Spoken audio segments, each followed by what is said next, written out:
আসসালামু আলাইকুম, সবাইকে আমার নতুন আরেকটা ভিডিওতে স্বাগত। সবাই কেমন আছেন? যে যেখান থেকে দেখছেন অবশ্যই কমেন্ট করে বলবেন। আলহামদুলিল্লাহ আমি ভালো আছি। শারীরিক একটু গলায় সমস্যা, আর কারো যদি খারাপ লেগে থাকে ভিডিওটার ভয়েস স্কিপ করবেন, কারণ আমার গলা ভালো না। শীতের সিজন, শীত থেকে এখন বেশি সমস্যা হচ্ছে গরম, কতক্ষণ ঠান্ডা কতক্ষণ, এই জন্যই গলাতে সবারই সমস্যা কম বেশি হয়ে যায়। তো এটা হচ্ছে আমার আরও আগের ভিডিও, যদিও অনেক দেরি হয়ে গেছে ভিডিওটা ছাড়তে। অনেকগুলো শাক উঠালাম ছাদ থেকে। আসলে ছাদ বাগান করা আমার অনেক শখ, কিন্তু সময় সাপেক্ষের ব্যাপার। যেহেতু আমি ভাড়া থাকি, এক এক পরিবেশে আমাকে এক একভাবে মানায় নিতে হয়। কোথাও গেলে ছাদ পারমিশন পাওয়া যায়, কোথাও গেলে পাওয়া যায় না। যখন এখন যে বাসায় আছি, বাসায় ছাদের কোনো পারমিশন নাই। তো ছোট্ট বারান্দাতে যতটুকু পারি অতটুকুই করি। এটা আমার আগের বাসার ভিডিও। অনেকগুলো শাক রান্না করব চিংড়ি মাছ দিয়ে। এভাবে শাক চিংড়ি মাছ দিয়ে রান্না করতে বিভিন্ন রকমের শাক অনেক ভালো লাগে। এখানে অনেক ধরনের শাক আছে, যেমন কুমড়া শাক, পুঁই শাক, কলমি শাক, তারপরে পাট শাক, অনেকগুলা শাক অনেক রকমের মিক্স করে রান্না করব চিংড়ি মাছ দিয়ে।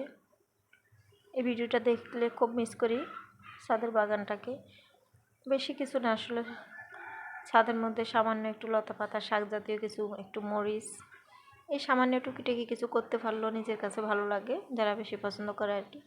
আর এটা সাগরের লোট্টা মাছ, চিকন লোট্টা যেটা, ওটা অনেকগুলো কিনছিলাম। খাওয়া প্রায় শেষের দিকে, কারণ এগুলো আবার তাড়াতাড়ি খেয়ে ফেলতে হয়, ফ্রিজে বেশি দিন রাখলে মজা লাগে না। অনেক সময় বেশি মাছ আনলে এই ছোটো মাছগুলো আমি ট্রাই করি 2-3 কেজি একেবারে রান্না করে ফ্রোজেন করতে। কারণ দেখা যায় কাঁচা থেকে রান্না করে ফ্রোজেন করলে অন্তত 20-25 দিন ভালো থাকে, ফ্রেশ থাকে, মানে যে টাটকা স্বাদটা ওটা পাওয়া যায়। আর কিছুদিন রেখে দিলে ফ্রিজে, এটা তখন এক ধরনের শুকাই গিয়ে এক ধরনের হয়ে যায়, রান্না করলে খেতে ভালো লাগে না। তো আজকে এটা শুধু টমেটো দিয়ে রান্না করব, কয়েকটা বেগুন ফালি দিব। দেখি আগে কেমন করে রান্না করা যায়, বেগুন দিলে কি মজা হয় নাকি হয় না সেটা ভাবতেছি এখনও। চলেন একসাথে রান্না করি সবাই মিলে। এক একজনের রান্নার ধরন যদি এক এক রকম।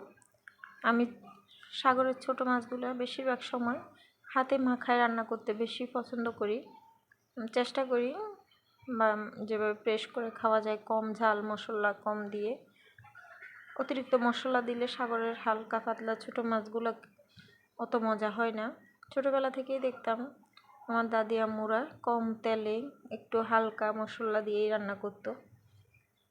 অনেকে আছে চট্টগ্রাম ডিস্ট্রিক্টে, অনেকে আছে যে জিরা ধনিয়াও দেয়, কিন্তু আমি শুধু হলুদ, মরিচ, তেল, পেঁয়াজ, রসুন, কাঁচামরিচ, টমেটো এগুলো দিয়ে মাখাই বসাই দিলাম।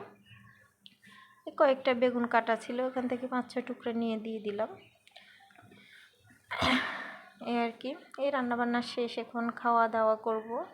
তো খাবারগুলা খেয়েই আমার একটু কাজে বের হইতে হবে, কারণ মেয়ের তো পরীক্ষা চলতেছে, বিভিন্ন ঝামেলা এসব আর কি।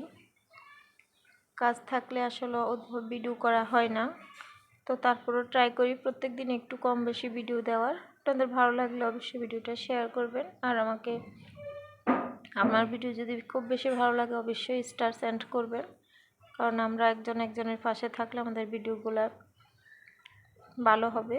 তো আজকে এ পর্যন্ত, আল্লাহ হাফিজ, আসসালামু আলাইকুম।